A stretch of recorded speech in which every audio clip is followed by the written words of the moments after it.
2026 குரு பெயர்ச்சி வரக்கூடிய ஜூன் 2ஆம் தேதி மிதுன ராசியிலிருந்து கடக ராசிக்கு குரு பெயர்ச்சி நடக்க போகுது. ஒரு மிக அற்புதமான குரு பெயர்ச்சி. ஒரு 12 வருஷம் கழிச்சு குரு உச்சமாக போறாரு. அதை பத்தின தொடர்ச்சியான வீடியோக்கள் எல்லா ராசிகளுக்கும் பார்த்தோம். அதன் அடிப்படையில இந்த வீடியோவோட தலைப்பு, இந்த குரு பெயர்ச்சியின் மூலமா ஒரு 6 ராசிகளுக்கு சுப காரியங்கள் உங்க வீட்டுல வரப்போகுது. குறிப்பா திருமணம் ஆகாத இந்த 6 ராசிக்காரர்களுக்கு குயிக்கா திருமணம் ஆகிறதுக்கான வாய்ப்புகள் இருக்கு. அந்த ராசிகள் இதெல்லாம் அதை பத்தின விரிவான விளக்கத்தை இந்த வீடியோல பார்க்கலாம். கடைசி வரைக்கும் பாத்தீங்கன்னா ஒரு நல்ல புரிதல் கிடைக்கும். அப்படி உங்களுக்கு டைம் இல்லை அப்படின்னா உங்களோட ராசிக்குண்டான டைம் ஸ்டாம்ப் அதில் கீழே கொடுத்துருப்போம். அதை நீங்க செக் பண்ணி பார்க்கலாம். டைம் வேஸ்ட் பண்ணாம நீங்க வீடியோக்கு போயிடலாம். அதுக்கு முன்னால என்கிட்ட உங்களோட ஜாதகத்தை கொடுத்து தனிப்பட்ட முறையில் ஜாதக பலன்கள் தெரிஞ்சுக்கணும்னு நினைச்சீங்கன்னா கீழே என்னோட வாட்ஸ்அப் நம்பர் கொடுத்துருக்கேன். அதில் நீங்க தொடர்பு கொள்ளலாம். வாங்க இன்னைக்கு வீடியோக்கு போகலாம்.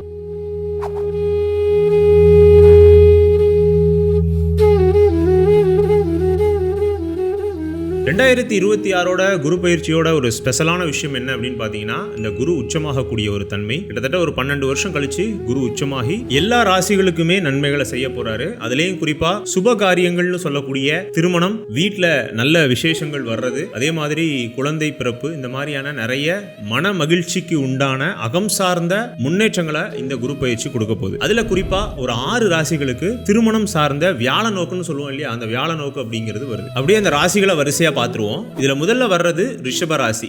ரிஷப ராசியை பொறுத்த வரைக்கும் 2026 குரு பெயர்ச்சியில 3ஆம் இடத்துக்கு குரு வந்து உங்களோட ராசிக்கு 7ஆம் இடத்தை பார்க்க போறார். இதுதான் ஒரு ஸ்பெஷலான ஒரு வியாழ நோக்கு அப்படின்னு சொல்லுவோம். இந்த வியாழ நோக்கு வெறும் திருமணத்தை மட்டும் குறிக்காம நீண்ட நாளா தடப்பட்ட காரியங்கள், சுப காரியங்கள், வீடு கட்டுறது, வாகனம் வாங்குறது, மகிழ்ச்சியா இருக்கிறதுக்கு என்னென்ன நிகழ்ச்சிகள் வருமோ அது எல்லாமே நடத்தி வச்சிரும் ரிஷப ராசியை பொறுத்த வரைக்கும். நான் சில திசைக்காரர்கள் சொல்லுவேன். அந்த திசைக்காரர்கள் கூடுதலா நீங்க உங்களோட முயற்சியை போடும்போது எளிதா உங்களுக்கான திருமணம் நடந்துரும். அதுல மெயினா ராகு திசையில சுக்கிர புத்தி நடக்கிறவங்க, நிறைய பேருக்கு அது நடக்கும். ராகு திசை வந்து ஒரு இளமையில வரும். ராகு திசை சுக்கிர புத்தி நடக்கிறவங்க, குரு திசை ஆரம்பத்திலேயோ அல்லது குரு திசை மத்தியிலேயோ இருக்கிறவங்க, இவங்க தான் பொண்ணு தேடிட்டு இருப்பீங்க. இந்த 2 கிரைட்டேரியால இருக்கிற நபர்கள் கொஞ்சம் அக்ரெசிவா தேடுங்க. எங்களுக்கு இதெல்லாம் பார்க்க தெரியாத, எப்படி பார்க்கிறது அப்படின்னா அதுக்கு ஒரு உபாயம் நான் கொடுக்குறேன். இந்த ஸ்கிரீன்ல தெரியுற இந்த அட்டவணையில நீங்க எந்த நட்சத்திரத்துல பிறந்திருக்கீங்களோ அதுக்கு நேரா இப்போ என்ன வயது இருக்கோ அதுக்கு நேரா உங்களோட திசை இருக்கும். அந்த திசையை பார்த்துக்கோங்க. ஆக்சுவலா அந்த திருமணம் மாதிரியான விஷயங்கள்லாம் பார்க்கறவங்க ராகு திசையிலோ இல்ல குரு திசையிலோ இருப்பீங்க. இந்த ராகு திசை சுக்கிர புத்திங்கிறது நீங்க இன்னும் கொஞ்சம் டெப்தா போய் பார்க்கணும். அது இதுல பார்க்க முடியாது. ஆனா திசையை நம்ம தெரிஞ்சுக்கலாம், புத்தி அதுல தெரிஞ்சுக்க முடியாது. இந்த ராகுவுக்கு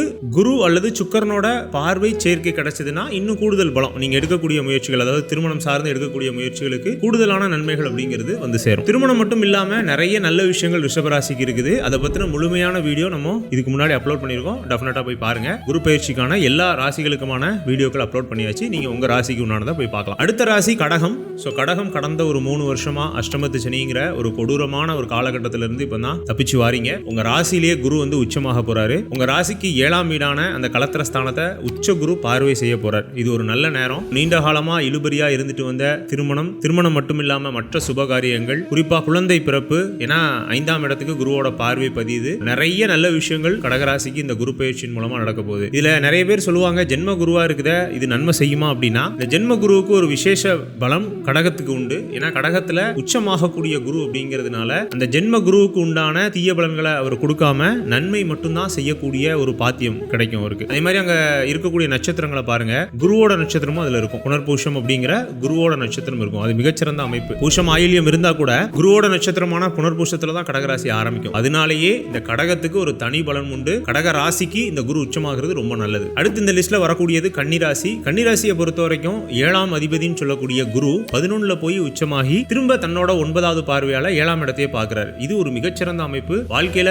நிறைய நல்ல விஷயங்கள் இந்த குரு பயிற்சியின் மூலமா கன்னிராசிக்கு நடக்கும். அதுல ஒரு சிறப்பான ஒரு விஷயம் என்னன்னா, திருமணம் நடக்கிறது அல்லது திருமணமான தம்பதிகளுக்குள்ள நீண்ட நாள் இருந்த பிரச்சனைகள் உட்கார்ந்து பேசி சரியாகிறதுக்கான காலகட்டம். இது எல்லா வகையிலுமே, அதாவது குழந்தை இல்லாதவங்களுக்கு குழந்தை பிறக்கும். உங்களோட ஜனனகால ஜாதகத்தை பொறுத்து இருந்தா கூட குழந்தை இல்லாதவங்களுக்கு குழந்தை பிறக்கும், திருமணம் முடியும், சுப காரியங்கள் நடக்கும். நிறைய சந்தோஷமான விஷயங்கள் கன்னிராசியை பொறுத்த வரைக்கும் இந்த குரு பயிற்சியில உண்டு. இவங்களுக்கும் நான் சில திசைகள் சொல்றேன். ராகு திசையில சுக்கிர புத்தி பிளஸ் குரு திசை இது நடக்கிறவங்க கொஞ்சம் கூடுதலா நீங்க வந்து ட்ரை பண்ணணும். அப்படி ட்ரை பண்ணும்போது டெஃபினட்டா இந்த வருடம், அதாவது 2026 6வது மாசத்துல இருந்து 2027 6வது மாசத்துக்குள்ள அந்த திருமணம்ங்கிறது முடிஞ்சிடும். அடுத்து நம்ம பார்க்கக்கூடிய ராசி விருச்சிக ராசி. விருச்சிகம் கிட்டத்தட்ட ஒரு 10 வருஷம் கழிச்சு இப்படி ஒரு கிரகநிலை வருதுங்க. நீங்க உண்மையிலே பெரிய அளவுக்கு என்ஜாய் பண்ணுவீங்க. இந்த 26ல இருந்து 27 காலகட்டம் நிறைய நல்ல விஷயங்கள் நடக்கும். ஏன்னா பாருங்க, அர்த்தாஷ்டம சனி முடிஞ்ச அடுத்த வருஷமே குரு உச்சமாகி உங்க ராசியை பார்க்கிறாரு. அந்த குருவும் 2க்கும் 5க்கும் விருச்சிகத்துக்கும் அதிபதி. மிகச்சிறந்த ஒரு அமைப்பு. வாழ்க்கையில சந்தோஷங்கள், எல்லையற்ற மகிழ்ச்சி, நிறைய வாய்ப்புகள், நல்ல மனிதர்கள் நம்மளை சுத்தி வருவாங்க. எல்லா வகையிலுமே இந்த விருச்சிகம் ஒரு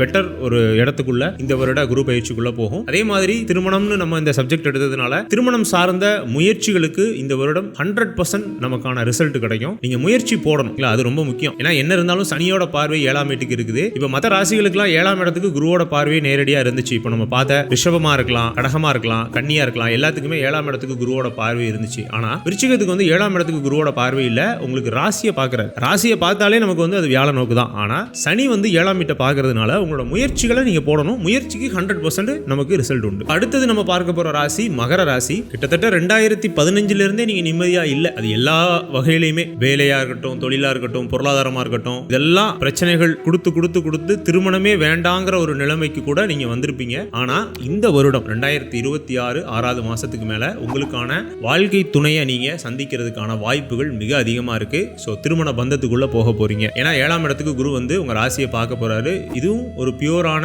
வியாழ நோக்கு. அதே மாதிரி 7.5 சனி முடிஞ்ச முதல் வருஷம் அதிலேயே குரு உச்சமாகிறது மிகச்சிறப்பு. உங்களோட எஃபர்ட்டுக்கு கண்டிப்பா இந்த வருடம் பலன் கிடைக்கும். அதே மாதிரி பொருளாதாரம் சார்ந்த விஷயங்களா இருக்கலாம், வேலை, தொழில், இதை பத்தின நிறைய டீடைல் நான் வந்து வீடியோல கொடுத்துருக்கேன். இதுல சில திசைகள் நடக்கிறவங்களும் மைண்ட்ல வச்சுக்கோங்க. ராகு திசையில சுக்கிர புத்தி பிளஸ் குரு திசை ஆரம்பத்தில் இருக்கிறவங்களுக்கு டெஃபினட்டா திருமணம் ஆயிரும். மகர ராசியை பொறுத்த வரைக்கும் அவங்களுக்கு உண்டான அட்டவணைகளும் நான் இதிலேயே இணைக்கிறேன். கண்டிப்பா நீங்க பாத்துக்கோங்க. இது வந்து உங்க திசையை தெரிஞ்சுக்கிறதுக்கு. ஏன் இந்த திசைன்னு சொல்றேன்னா அதுக்கு நான் நிறைய வீடியோக்கள்ல விளக்கம் சொல்லி இருக்கிறேன். ஏன்னா நீங்க உதாரணத்துக்கு பாருங்களேன், ஒரு 55-60 வயசுல திருமணம் ஆகாத ஒரு நபர் இருக்காருன்னு வைங்களேன். அவர்கிட்ட நீங்க போய் பேசி பார்த்தீங்கன்னா 25 வயசுல இருந்தே நான் ட்ரை பண்ணிட்டு இருந்தேன், ஆனா எத்தனையோ வியாழ நோக்கு வந்துச்சு, எத்தனையோ குரு பார்வை வந்துச்சுன்னாங்க, ஆனா எனக்கு திருமணமே ஆகலையே அப்படின்னு அவங்களோட புலம்பல் இருக்கும். இது நியாயம் தானே? இப்போ நம்ம சொல்ற இந்த குரு பயிற்சி இல்ல வியாழ நோக்கு எல்லாமே எல்லாருக்கும் பொதுவானது தானே. அப்ப ஏன் இந்த குருவால அவங்களுக்கு திருமணம் பண்ணி வைக்க முடியலன்னு யோசிக்கும் போது அங்கதான் தசாபுத்தி அல்லது நம்மளோட ஜனனகால ஜாதகம் அப்படிங்கிறது இருக்கு. இந்த ஜனனகால ஜாதகமும் தசாபுத்தியும் பேரலா இயங்கும். நம்மளோட கர்மாவை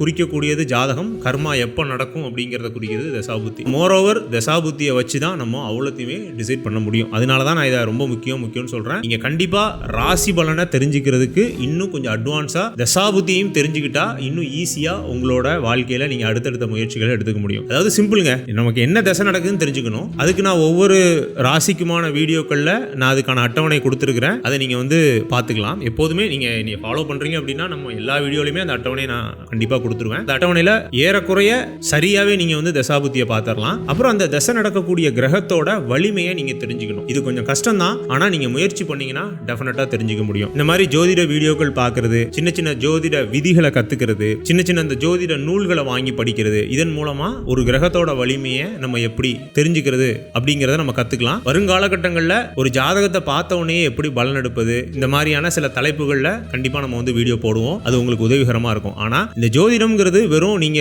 ஒரு மாஸ்டரை வச்சோ இல்ல ஒரு குருவை வச்சோ கத்துக்கணுங்கிற அவசியம் கிடையாது. டெஃபினட்டா நீங்களே கத்துக்கலாம். இது வந்து எல்லாருக்குமான கலை, எல்லாரும் படிக்கக்கூடிய கலை, எல்லாரும் படிக்க வேண்டிய கலை. எப்படி நம்ம மேப் பார்க்கறதுக்கு யார்கிட்டையுமே நம்ம கேட்கறது இல்லையோ, அந்த மேப்போட வேலையை தான் இந்த ஜோதிடம் செய்யுது. ஆனா இது லைஃபுக்கான மேப். இதை நம்ம பார்க்கறதுக்கு கத்துக்கணும். தொடர்ந்து நானும் அது சார்ந்த வீடியோக்களையும் அப்லோட் பண்ண ட்ரை பண்றேன். இப்போ நம்ம லிஸ்ட்ல கடைசியா பார்க்க போற 6வது ராசி என்ன அப்படின்னா மீன ராசி. மீனத்துக்கு ஜென்ம சனி நடக்குத, கல்யாணம் நடந்துருமா அப்படின்னு கேட்டீங்கன்னா வாய்ப்பு இருக்குது. உங்களோட முயற்சிகளை 200% போடும்போது 100%க்கான அவுட்புட் கிடைக்கும். காரணம் என்னன்னா ஜென்ம சனி அது கொஞ்சம் டஃப் தான். சனியோட பார்வை 7ஆம் வீட்டுக்கு இருக்குதா. ஆனா இந்த குருவோட உச்சம் அதை மிஞ்சி நல்ல பலனை கொடுக்கும். வீட்டுல சுப காரியங்கள் நடக்கும். உங்க ராசியை குரு பார்க்கக்கூடிய ஒரு அமைப்பு இருக்கிறதுனால நமக்குள்ள ஒரு ஆளுமை வரும், நமக்குள்ள ஒரு கிளாரிட்டி வரும். இது எல்லாமே இந்த வருடத்துக்கு மீன ராசிக்கு கை கொடுக்க போகுது. ஆனா ஜென்ம சனி பிரச்சனை இன்னும் 2027 6வது மாசம் வரைக்கும் இருக்குது. அது வரைக்கும் நம்மளோட எஃபர்ட் இல்லாம அல்லது ஒரு ப்ராஸ்பெரிட்டி அதிர்ஷ்டமா எனக்கு நடந்ததுப்பா அப்படின்னு நம்ம சொல்ல முடியாது. கொஞ்சம் எஃபர்ட் எடுத்து இந்த திருமணம் அப்படிங்கிறது முடியும். வீட்டில் நிறைய சுபகாரியங்கள் வரும். அதனால மீனத்தையும் நம்ம இந்த லிஸ்ட்ல சேர்த்துக்கலாம். இந்த வீடியோ அவ்வளவுதாங்க. இந்த வீடியோ பிடிச்சிச்சுன்னா லைக் பண்ணுங்க, பிடிக்கலன்னா டிஸ்லைக் பண்ணுங்க. இந்த வீடியோ தொடர்பான ஏதாவது சந்தேகங்கள் உங்களுக்கு இருந்துச்சுன்னா கீழே கமெண்ட் செக்ஷன்ல கமெண்ட் பண்ணுங்க. என்கிட்ட உங்களோட ஜாதகத்தை கொடுத்து தனிப்பட்ட முறையில் ஜாதக பலன்கள் தெரிஞ்சுக்கணும்னு நினைச்சீங்கன்னா கீழே என்னோட வாட்ஸ்அப் நம்பர் கொடுத்துருக்கேன். அதில் நீங்க தொடர்பு கொள்ளலாம். மீண்டும் இதே போன்ற ஒரு நல்ல வீடியோவில் நான் உங்களை சந்திக்கிறேன். அதுவரை உங்களிடமிருந்து விடைபெறுவது உங்கள் லட்சுமி நாராயணன். நன்றி, வணக்கம்.